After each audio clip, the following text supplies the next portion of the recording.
welcome on board as we journey through the pages of another informative edition of Jamaica Magazine. Thanks for joining us. I'm your host, Theodore Henry. Today's lineup features matters of your health and much more. So sit back and relax for this interesting and informative half-hour experience.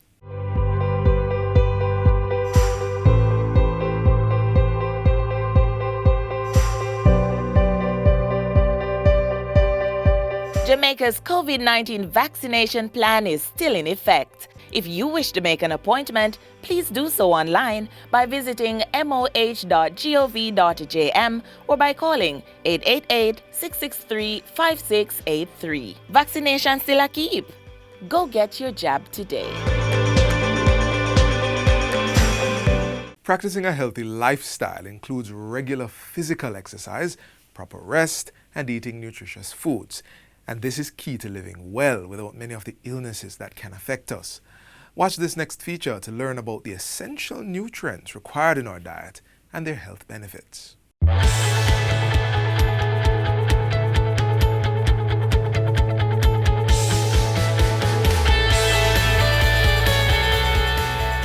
Eating healthy by having a balanced diet consisting of items from all the food groups and consuming the right portions is important to get the nutrients vital for disease prevention, growth, and good health. Essential nutrients are building blocks for the cells that make up the body, from bone to muscle, skin, and hair. One of the most critical ones is protein, which is made up of different amino acids, some of which the body can make on its own. We need a variety of proteins to function properly, many of which can only come from the foods we eat. Meats, fish, and eggs are essential sources from animals, while plant sources include beans, nuts, and some grains. How much protein you need daily depends on a variety of factors, including how active you are and your age. Carbohydrates are the main nutrients for fueling the body's energy needs, especially our central nervous system and brain. They help protect against diseases, but some carbohydrates are healthier than others. Some healthy sources include your fresh produce, such as yam, banana, breadfruit, and tubers, as well as whole grains, fiber-rich vegetables, and fruits. Less healthy sources include refined grains and products with added sugar. Fats often get a bad rap, but it's important to know that healthy fats are essential to our body's function. Fats aid in vitamin and mineral absorption, blood clotting, building cells, and muscle movement. Fats are high in calories, which is a measure of energy from foods, but the World Health Organization recommends keeping daily calorie intake from fat at under 30%. Including healthy fats, which are the unsaturated fats in your diet, can help balance blood sugar, decrease the risk of heart disease and type 2 diabetes, and improve brain function. Healthy fats are also powerful anti-inflammatories and can lower the risk for arthritis, cancer, and Alzheimer's disease. Some of the well-known unsaturated fats are the omega-3 and omega-6 fatty acids. Sources of these healthy fats include fish, seeds, nuts, and vegetable oils, olive, avocado, and flax seeds. Trans fats are to be avoided, and we should also limit our intake of saturated fats, of which the main sources are animal-based and include butter, cheese, red meat, and ice cream.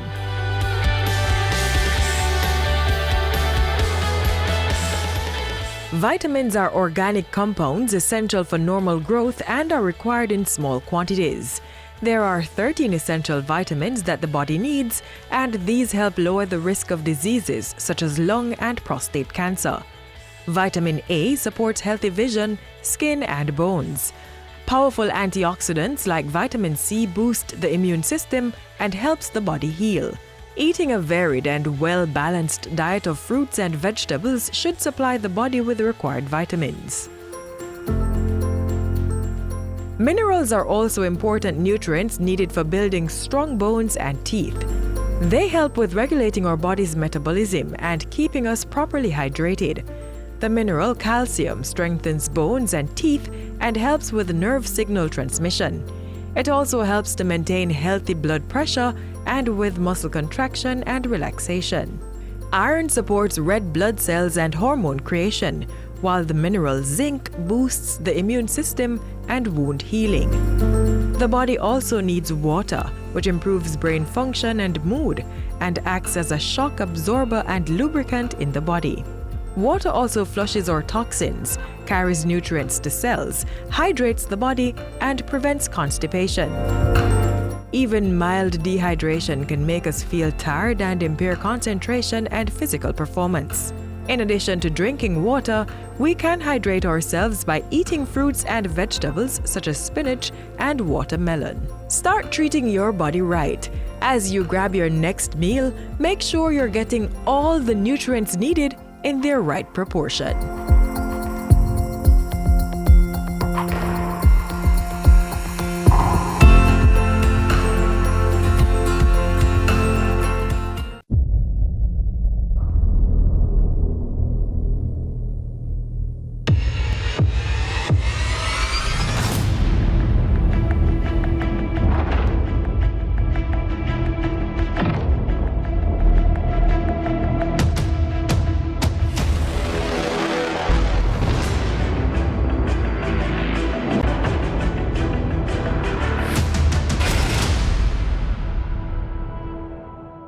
Have you ever considered that there might be serious harm to your health if you don't handle food in a safe manner? Well, let's learn more from the Consumer Affairs Commission. It's time to find out what important actions you can take to prevent possible foodborne illnesses.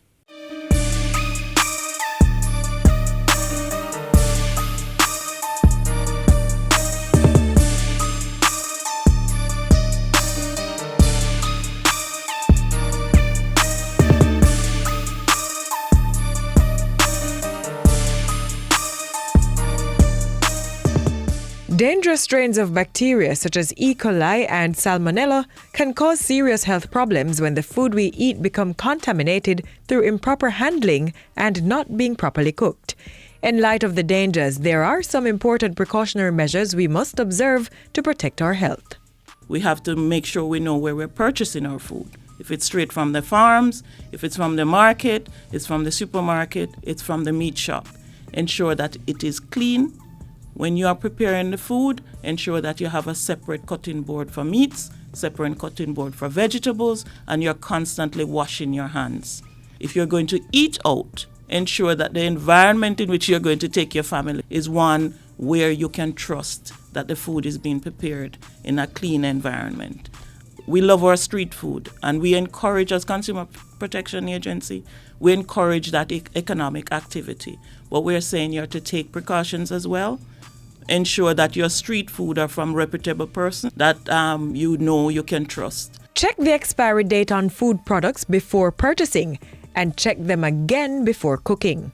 In food preparation as well, the education is to ensure that you separate the raw from the cooked. You know, the raw and the cooked is a totally different environment. So when you mix the two, that's when you have contamination. That's when you have food poisoning. That's when you have a member of the family who might end up in the hospital because they're either very young or they're elderly or their immune system has been compromised.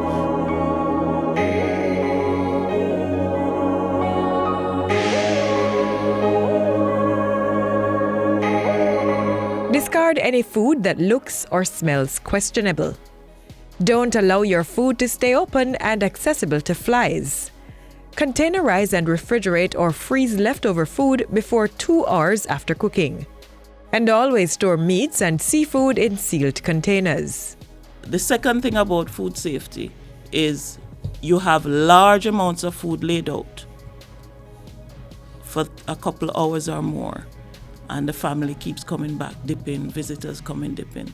You have to ensure if you have the food out for more than 2 hours, hot food, be very careful, especially if you add sauces and other condiments on the food. It tends to go a little off early, and that is where you have problems. If you have an elderly person or a young child, make sure that you put that away early, that you don't put your family at risk, because food poisoning most of us get well quickly, but it can lead to death if your immune system has been compromised. So we're saying be safe with your food. Ensure that when you package them and put them away, they're packaged in portions where when you take them out to reheat, you don't reheat the entire thing and then put it back in the refrigerator. So you apportion it according to what you're going to be using, so you don't increase the risk of food poisoning or any other bacteria entering the food. Ensure meats are cooked thoroughly. Remember, improper food handling can mean the difference between a trip to the emergency room or enjoying a tasty meal.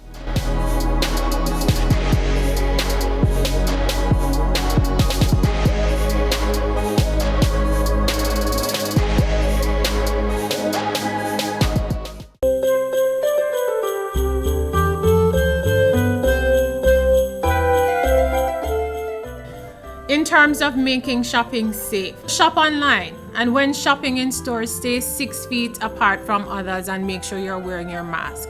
And make sure you check yourself for symptoms before leaving home. So if you're ill, please stay home and don't go out shopping at this point in time. For persons who we know are more vulnerable and at high risk, shop early or ask someone to pick up items for you in the store. Use curbside pickup and delivery options if that is available and feasible for you. For our businesses, we know you expect increased pedestrian traffic. Make sure your hand sanitization station is accessible, easily accessible, especially immediately on entry to your business.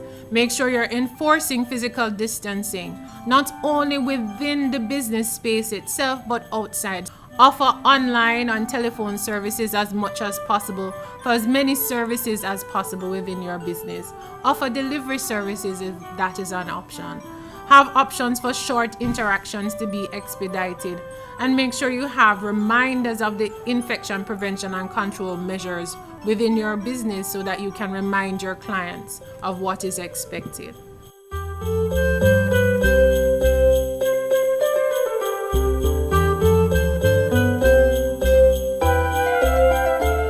We continue to look at safeguards, but this time for a serious crime.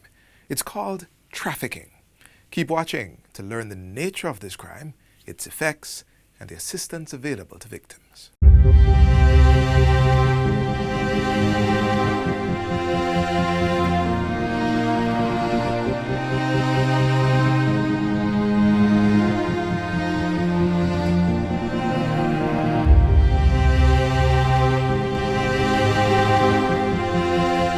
Sometimes when persons hear trafficking, they think about sexual exploitation.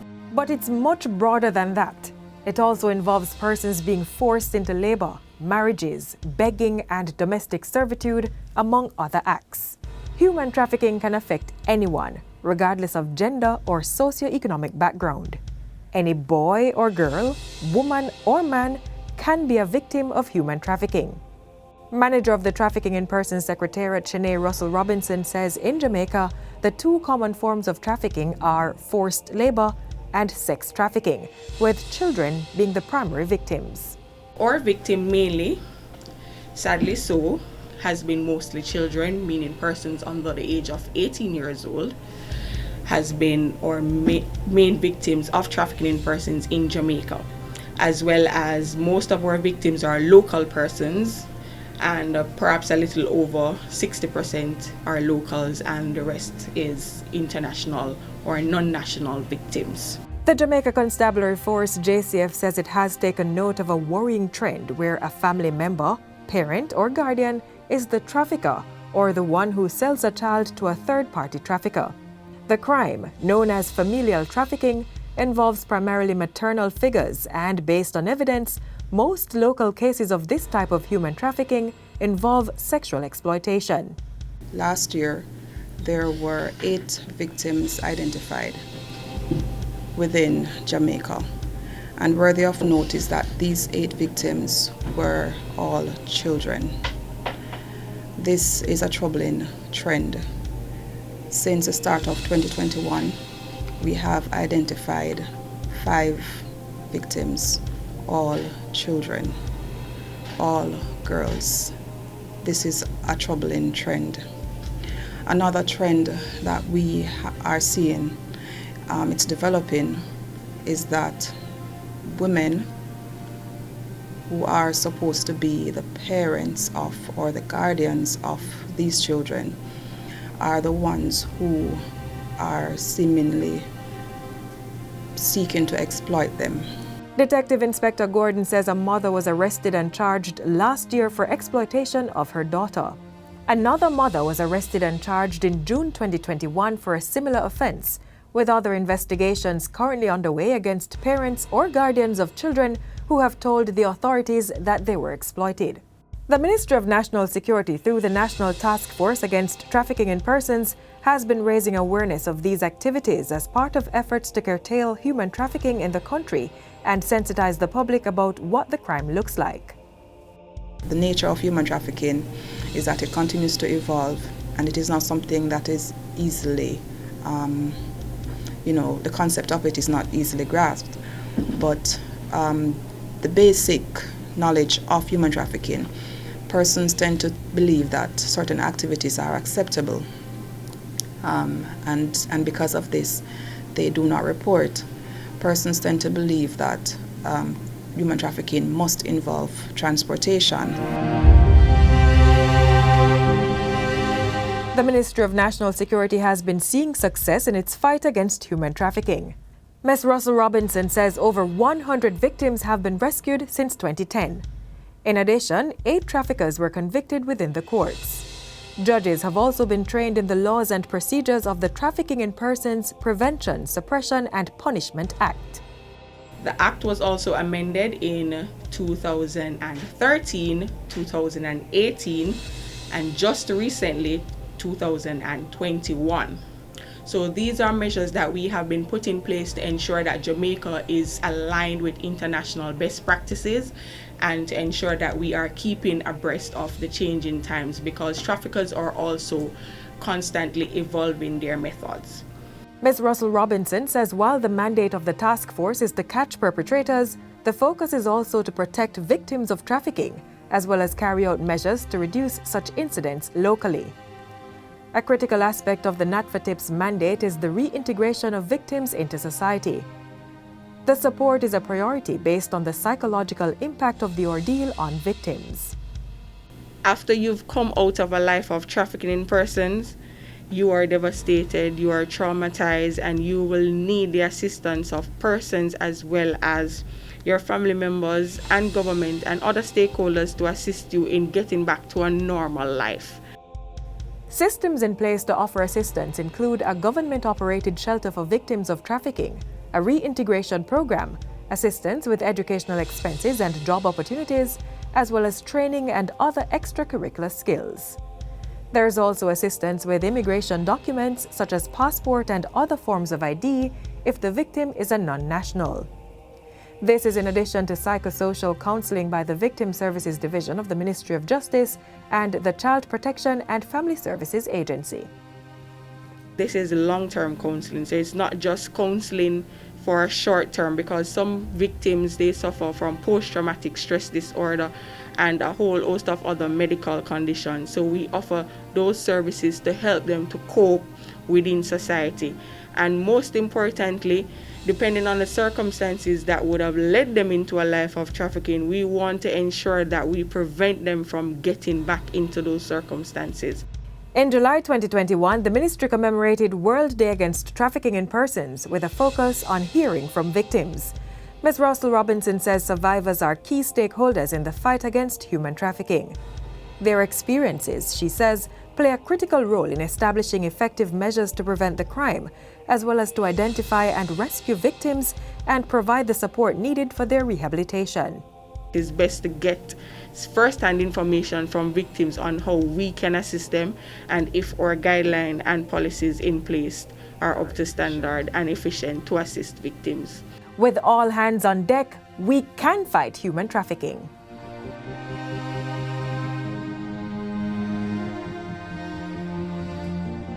Please do your due diligence. Always exercise care and caution when you're conducting your business. Be wise, open your eyes, spot them, stop them, and report them.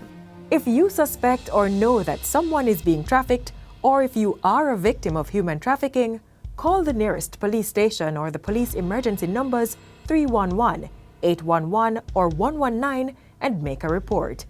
You may also send an email to tip.ocid@jcf.gov.jm or call the Counterterrorism and Organized Crime CTOC at 876-967-1389.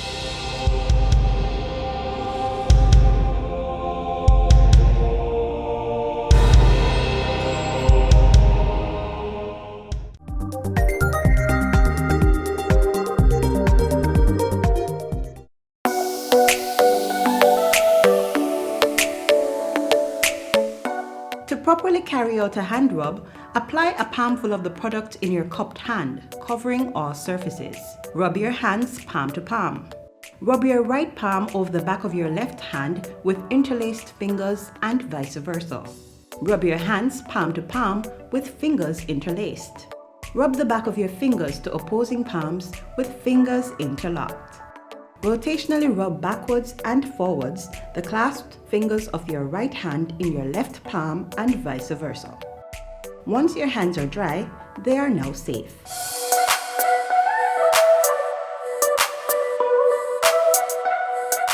They are devices that persons with disabilities can use and access to improve their functionality and independence. Let's learn about some of these in our next feature.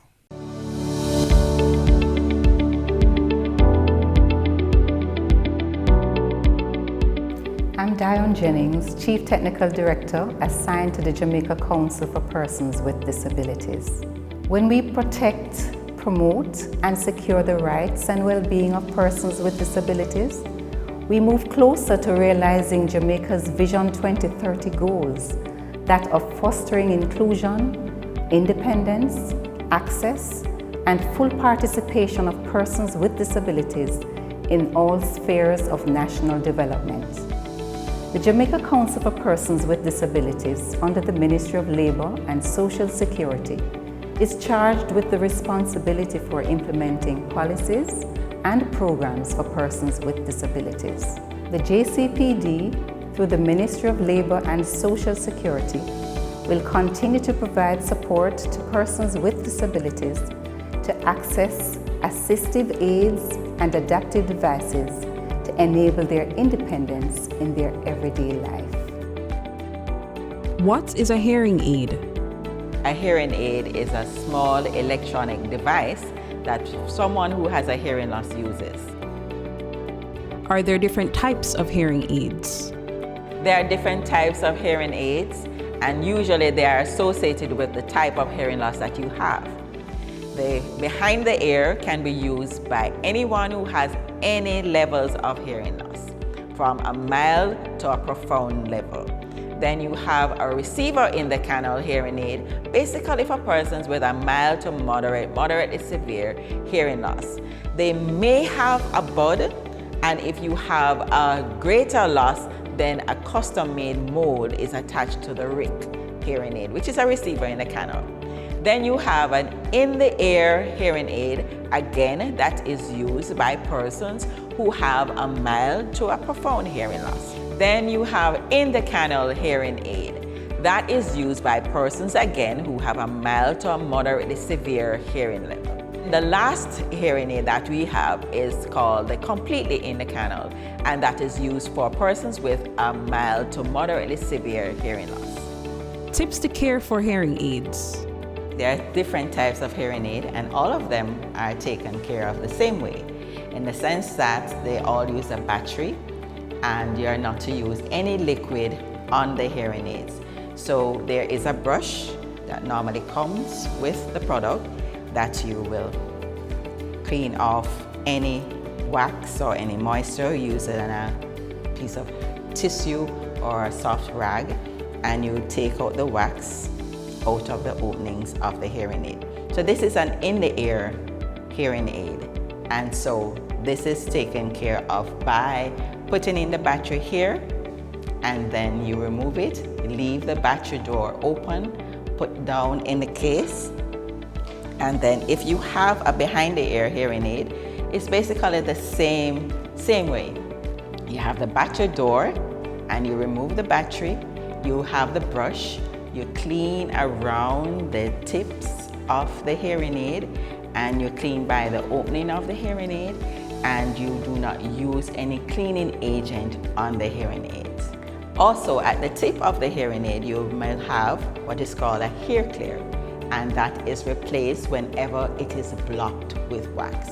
So you put that on the tip of the hearing aid, and you insert it on the opening of the hearing aid so that it protects the hearing aid from excessive wax getting into the instrument itself. And then you remove this and you discard this as well. And that is basically all you have to do to take care of your hearing aids. Do not swallow the battery for the children. Do not leave it out for the animals to come and play with them. And you open the drawer, put it in its case, leave it open so that if there's any moisture in the hearing aid, it can evaporate.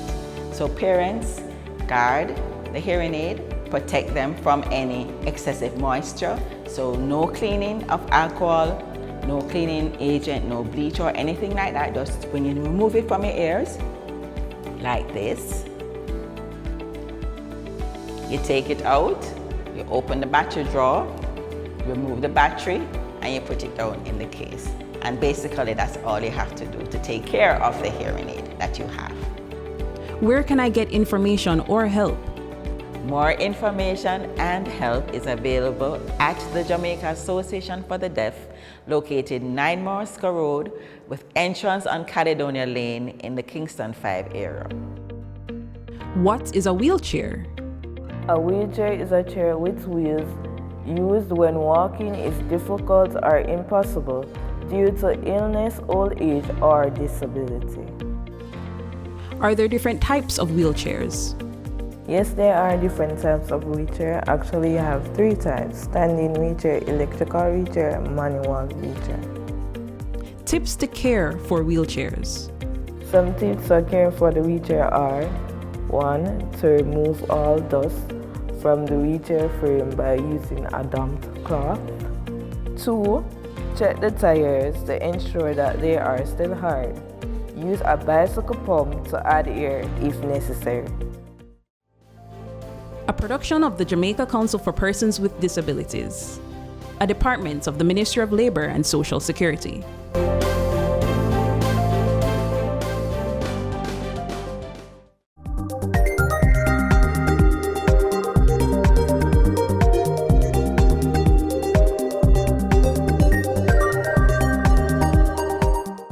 This is where we leave you for today on Jamaica Magazine, but be sure to join us again tomorrow for another show.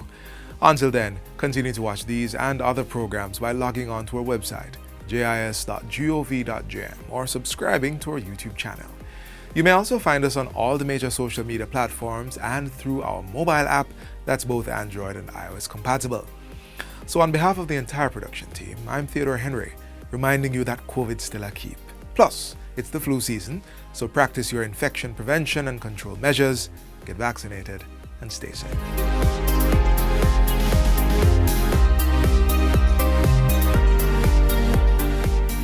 This has been a production of the Jamaica Information Service, the voice of Jamaica.